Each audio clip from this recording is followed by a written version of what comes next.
नमस्कार बच्चों, कैसे हैं आप। आशा है कि आप अपने घरों में सुरक्षित होंगे। आज हम कल जो हमने पढ़ा था उससे आगे का शुरू करते हैं। कल हमने उष्मा के बारे में पढ़ा था। उष्मा में फिर उष्मा होती क्या है, कैसे हम चीज़ों के कोई भी चीज़ किसी वस्तु का तापमान पता करते हैं। और उसके बाद हमने किसके बारे में पढ़ा था, थर्मामीटर के बारे में पढ़ा था। डॉक्टरी थर्मामीटर कैसे होते हैं, उसमें कितने से लेकर के हम टेम्परेचर मापन कर सकते हैं। और उसके बाद हमने पढ़ा था प्रयोगशाला थर्मामीटर के बारे में, और उसमें कैसे हम टेम्परेचर मेजर करते हैं। और वहाँ पर हम टेम्परेचर की जो स्केल होती है, जो मात्रा होती है, वो कितनी होती है। तो आज हम उससे आगे पढ़ते हैं। जो उष्मा होती है, हीट होती है जो, उसका स्थानांतरण। स्थानांतरण क्या होता है, एक स्थान से दूसरे स्थान पर जाना। आप जैसे आप देखते हो, अब हम कहीं, आप आजकल गर्मियां हैं, अगर आप बाहर जाओगे, ऊपर अपनी छतों पे जाओगे, तो देखोगे कि छतों का जो फर्श होता है, जो छतों की जमीन होती है, वो क्या होती है, वो गर्म हो गई होती है। तो वो गर्म किस कारण होती है, अगर आप रात को जाओगे वहीं पे तो वो आपको ठंडी मिलेगी। आज हम उसी के बारे में पता करेंगे। वो होता है उष्मा का स्थानांतरण। कोई चीज अभी ठंडी है, थोड़ी देर में गर्म हो जाएगी। कोई चीज गर्म है, वो कुछ समय के बाद ठंडी हो जाएगी। जैसे आपकी चाय, आप चाय का कप लेके बैठे हुए हो हाथ में, अगर आप उसको थोड़ी देर के लिए रखोगे तो क्या हो जाएगी, वो ठंडी हो जाएगी। तो इसी प्रकार आपकी आइसक्रीम है, जब आप लेते हो तो वो क्या होती है, वो ठंडी होती है। लेकिन अगर आप उसे कुछ देर के लिए हाथ में पकड़े रखोगे तो वो क्या हो जाएगी, वो गर्म हो जाएगी। और इन चीजों को बोलते हैं उष्मा का स्थानांतरण। उष्मा का स्थानांतरण, जैसे मैंने आपको 3 एग्जांपल दिए हैं। एक आपका छत का, एक आपकी जो आइसक्रीम का या फिर कॉफी का। हम एक और चीज का एग्जांपल लेते हैं, उदाहरण लेते हैं। आपने देखा होगा अपने घरों में कि कई बार क्या होता है, आपका जो बर्तन होता है जिसमें आप चाय बनाते हो, उसका जो हैंडल होता है वो किस चीज का होता है, वो किस चीज का होता है, प्लास्टिक का। अगर वो प्लास्टिक का ना हो, उसका हैंडल प्लास्टिक का ना हो, वो किस चीज का हो, वो लोहे का हो, तो क्या होगा, देखा है आपने कभी।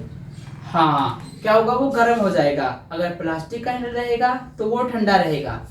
अब उन चीजों को, जो ये 3-4 मैंने उदाहरण दिए हैं, अब हम इनको समझते हैं कि इनमें जो हीट, जो उष्मा का स्थानांतरण हुआ है, एक चीज से एक चीज, कोई गर्म थी वो ठंडी हुई है, कोई चीज ठंडी थी वो गर्म हुई है, उनके कारण क्या है। और हीट, जैसे हम फॉर एग्जांपल इंडिया में हो, आपको जाना है ऑस्ट्रेलिया, तो आप कैसे जाओगे, आप जाओगे हवाई जहाज से। अगर आप दिल्ली में हो और आपको चंडीगढ़ जाना है तो आप कैसे जाओगे, आप बस से जाओगे, ठीक है, रेल से जाओगे या फिर अपनी कार से जाओगे। अगर आपको अपने एक कमरे से, आपके घर में एक कमरा है, एक कमरे से दूसरे कमरे में जाना है, तो आप कैसे जाओगे, पैदल जाओगे।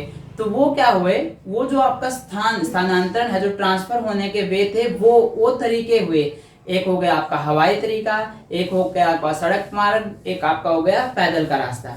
इस तरीके से उष्मा भी, जो अलग तरीके की उष्मा होती है, वो हर एक चीज में जो ट्रांसफर, जो स्थानांतरित होती है, उसके तरीके भी अलग अलग होते हैं। और सबसे इंपॉर्टेंट चीज जो है कि उष्मा जो होती है वो क्या करती है, उष्मा हमेशा जो गर्म चीजें होती हैं, जो गर्म वस्तुएं होती हैं, जिनका तापमान ज्यादा होता है, ज्यादा तापमान से क्या करती हैं, वो ट्रांसफर, वो स्थानांतरित करती हैं, जिनका तापमान क्या होता है, ठंडा।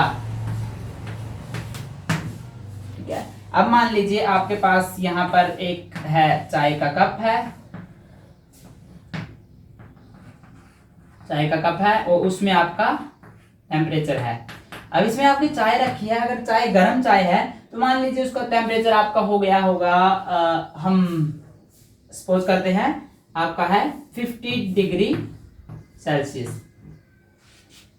अब इस हॉट चाय का तापमान है आपका 50 डिग्री सेल्सियस। तो अब क्या होगा, अगर आपका आप घर में चाय रखी हुई है और घर का रूम टेम्परेचर हम आमतौर पे लेते हैं 25 डिग्री सेल्सियस, ठीक है। तो ये हो गया आपका टेम्परेचर किसका, कॉफी या चाय का, और घर का टेम्परेचर हो गया 25 डिग्री सेल्सियस। अब होगा क्या, एक होता है ये चाय को क्या होना है, चाय को ठंडा होना है।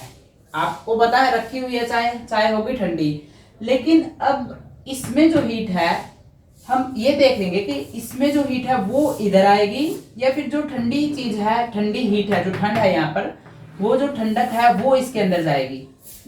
इन दोनों में से आप क्या समझते हैं क्या होगा, सोचिए। जी हाँ, क्या होगा, जो हीट है यहाँ पर, जो गर्म चाय है वहां से हीट जाएगी बाहर की तरफ, ठंडक की तरफ, तो वो क्या होता रहेगा, वो ठंडा होता रहेगा। इसका मतलब क्या हुआ कि ऊष्मा जो होती है वो हमेशा गर्म तापमान से ठंडे तापमान की तरफ जाती है, गर्म चीजों से ठंडी चीजों की तरफ जाती है। आपने घरों में देखा है, जब घरों में तापमान कम होता है तो क्या होता है, गर्म चाय ठंडी हो जाती है। लेकिन अगर वहीं हम एक और उदाहरण लेते हैं, आपके ऊपर टंकियां होती हैं पानी की। अब गर्मियों में क्या होता है, ये पानी की जो टंकी है, गर्मी है, आजकल गर्मियां हैं, पानी की टंकी आपकी छत के ऊपर रखी हुई है। पानी रात को होता है ठंडा, लेकिन जैसे जैसे दिन निकलता है, जैसे जैसे सूरज चढ़ता है, तो क्या होता जाता है, पानी होता जाता है गर्म।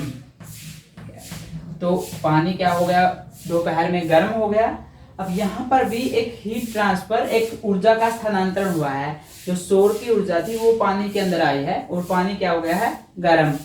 तो यहाँ पर ऊर्जा कैसे स्थानांतरित हुई, जो सूर्य की गर्मी थी, सूर्य ज्यादा गर्म था बजाय किसके, ठंडे पानी के। तो यहाँ पर जो ऊर्जा स्थानांतरित हुई है वो हुई है गर्म सूर्य से ठंडे पानी की तरफ। तो वो भी कैसा हो गया, ऊष्मा का जो आने का एक और जाने का तरीका हो गया, वो हो गया गर्म सूर्य से ठंडे पानी की तरफ। ठीक है, अब ये बात आप अच्छे से समझ गए होंगे कि ऊष्मा जो होती है वो हमेशा गर्म वस्तुओं से ठंडी वस्तुओं की तरफ जाती है।